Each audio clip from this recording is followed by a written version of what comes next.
Hey y'all, Simply It's Logical here, and welcome back to the channel. Either way, thank you all for joining me for today's video of Steelwater Park Zoo. This is our brand new zoo that we just started last week. If you have not seen that episode, we just did the entrance basically, but I am very proud of it. And most builds that I build, after I get done building them, I usually go back and tweak just a couple of things that I wasn't quite happy with. But with the entrance build of this zoo, I have not touched it since I finished it for the screenshots for last week. So if you have not seen that episode, I highly recommend you go check it out. I'll try to leave it linked up in the top corner, but I'll also try to link it down below as well. But moving on, you might notice that this episode title was a little bit different than normal. And just like with any TV series that you'll watch, there's usually one or two episodes that are a multi-part episode where it says to be continued at the very end or something like that. That's kind of what we're doing in this episode. And unlike with the Marvel universe, you're not going to have 5 episodes of this one build. It's just going to be 2. A typical amount of episodes that would go to one main plot line. And for this episode, I am working on a tanuki and Pallas cat exhibit. I'm not sure if I would assume it's pronounced Pallas's cat because of the apostrophe S, but I'm not sure, so let me know down below. But what you can see me doing here is working on the roof or the netting over the exhibit, so that because we're going to have 2 basically symmetrical exhibits right as soon as you walk out, enter the zoo basically. You'll see all that as we build it, but really quickly, I want to explain to you all why I'm doing this episode in this way. So first off, mainly because Thanksgiving was this past week, and I know I made a post about it, but if I would also just like to say, I hope each and every one of you who do celebrate Thanksgiving had a great day spending it with your family, friends, or whoever you spend Thanksgiving and Christmas or your holidays with. Moving on, we are doing this in a 2-part episode, as I have previously mentioned, but I'm doing this because, like I mentioned in the first episode of this series, I want to heavily focus on the realism aspect and the little minor details that I typically skimp out on in builds.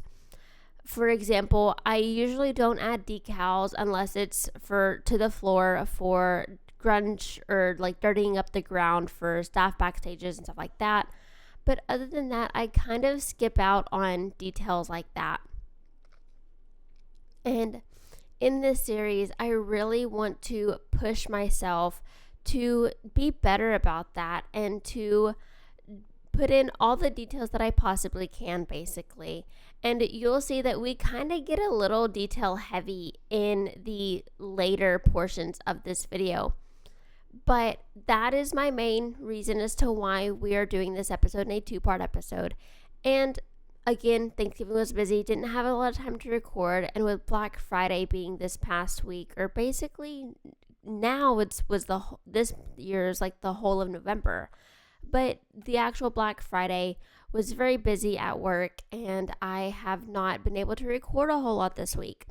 So I know I'm technically supposed to upload on Saturdays now, but this week was a little bit different with holidays and stuff like that.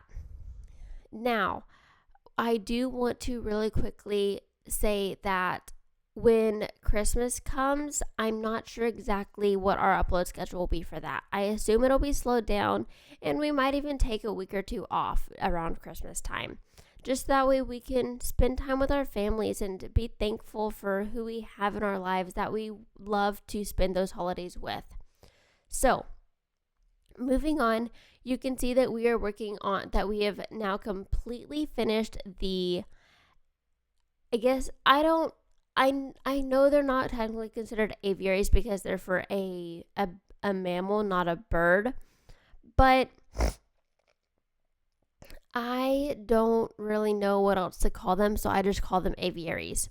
So we have now fully completed this aviary. It was inspired, the shape of it was inspired by Caesar Creates's, I think it's his, like, cat's house that he has in Elm Hill City Zoo or something like that. I watch him very seldomly, but when I do watch him, his builds are always so good. So make sure y'all go and check him out if you haven't already.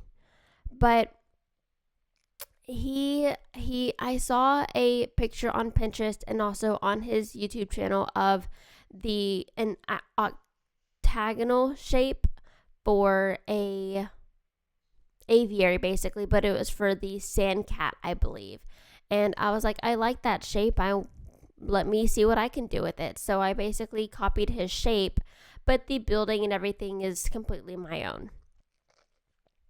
And you will see that in this episode, we're basically just laying the groundwork for all the details and stuff that are still yet to come with next week's episode.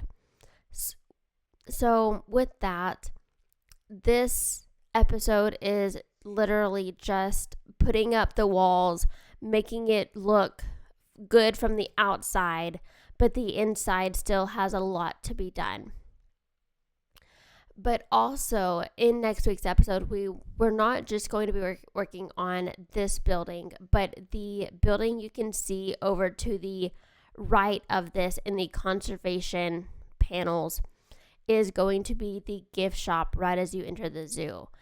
And that in the gift shop, there's going to be a viewing window into the Pallas tanuki habitat, because my plan is to have these exhibits be a rotational exhibit, so the animals can be rotated to either of the exhibits that we have, because there's going to be 2 of them that are blocked off. But on any day, the Pallas cats could be in the left aviary or the right aviary, and same thing for the tanuki.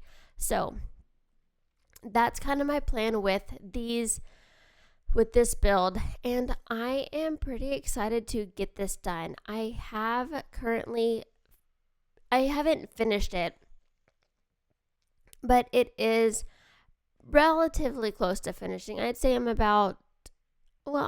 probably about 50% of the way there to it being finished. Because again, I'm wanting to add the details and all the things that I usually skip out on, like the gutters and the decals and stuff. Like you can see here, because this roof is flat, I have added a blueprint of a ladder off the Steam Workshop. I can't remember who it's by, but I will make sure to leave the link to that down below. It is amazing. The only change that I had to make was because my roof sticks off of the building just a little bit, the spacing between the ladder and the wall needed to be a little bit bigger. So I added those. I'm not sure what they're called. I don't know what they're called. They're in base game. It's the brackets that you have, like a circular on one end and like an opening on the other. I'm sure if you saw them, you would know what I'm talking about. But I added those to kind of extend the ladder off of the wall just a little bit. And there's a couple other blueprints that I use that you saw in the cinematics, which you will not see in this episode. The placing of all those will probably be in next episode, because that, again, next episode is for the details and stuff like that. I just went ahead and placed them so that way we could get the cinematics to look good and everything. But also, as of right now, this build is pretty, I don't want to say bland, but the surrounding areas of this building is bland, because usually once I get done with the build is when I'll go in and I'll add all the trees and all the rocks and all that stuff around the exterior of the build to spruce it up. So the thumbnails might not be all that great, but I have taken the pictures the best that I can, so that way the thumbnails look somewhat okay for y'all to click on them, hopefully. But anyways, I feel like I'm rambling. But let's talk about the build for a little bit, which I know we've kind of been doing that a little bit, but let's talk about what we're actually doing right now. So as of right now, you can see that I am working on this fence. I originally was going to use the metal girder piece that I absolutely love, but I opted for the metal beams because we've been using a lot of those recently. My only fault with the metal beams from the Australian pack is the fact that the colors don't color, basically. Like if you have like a bright red, it's like a pastel pink, and the color that I have on these right now is supposed to be black, and it's definitely not black. It's like a dark gray. But I do like the color that it does give off on occasion. So with that, we are basically just going to use these and add the corrugated metal pieces, which I love these pieces. Again, my only issue is that we need smaller pieces of the corrugated metal, not the wall pieces, but the panels, I guess you could say.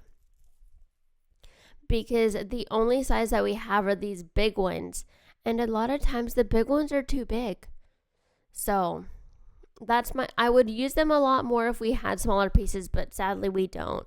The only other corrugated metal we have is the Australian metal, which is not the aesthetic that we're going for in this zoo at all. So, speaking of which, this zoo, I know in the first episode I mentioned that I think I want the zoo to be a little bit smaller, a little bit more on the smaller city side.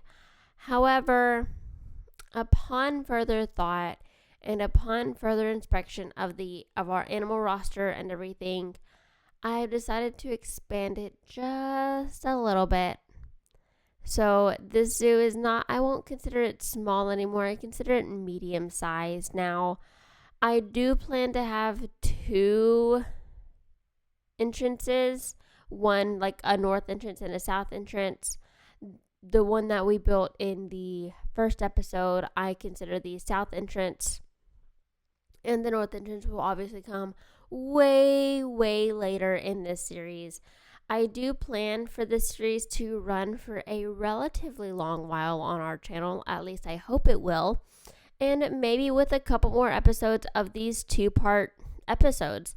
Let me know what y'all think of the idea of this down below. I'd be curious to see what y'all think of it. I know for me, it took a lot of stress off of me thinking, oh my gosh, I have to get a whole build done this week. And instead, I switched my thinking to, let me just see what I can get done.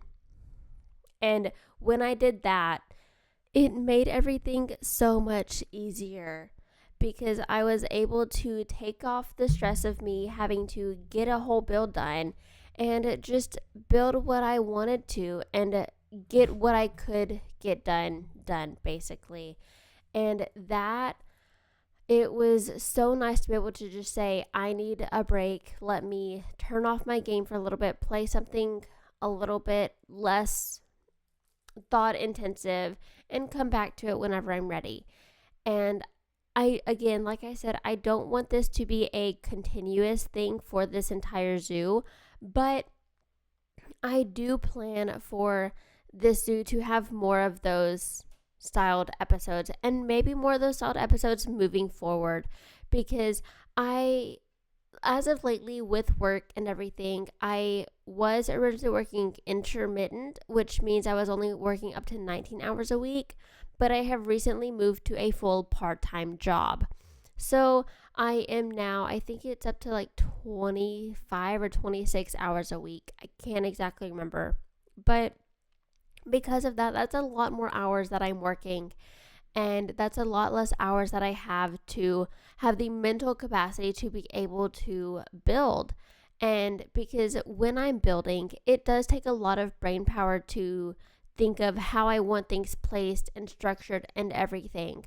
So With that being said, I would expect more of these styled episodes from me moving forward. But now we are in the last 2 minutes of this build, and if you have stayed to this point, thank you. But also, can we just honor this tree placement for a minute? For the palette of this zoo, I'm planning North American, European, and Asian animals mainly. So we're using all three of those filters along with the temperate, taiga, and tundra biome filters. So those are our filters that we'll be using. So those are the plants that we have access to build with. I do prefer a limited palette because I find when you have a huge palette, it can sometimes get murky as to what you're trying to perceive for your zoo. And I find that the animals really don't care all that much. But anyways, that's all I really have for y'all this week. I hope y'all have again had a great weekend, had a great Thanksgiving, and I will talk to y'all in the next episode when we finish this build. Bye, guys.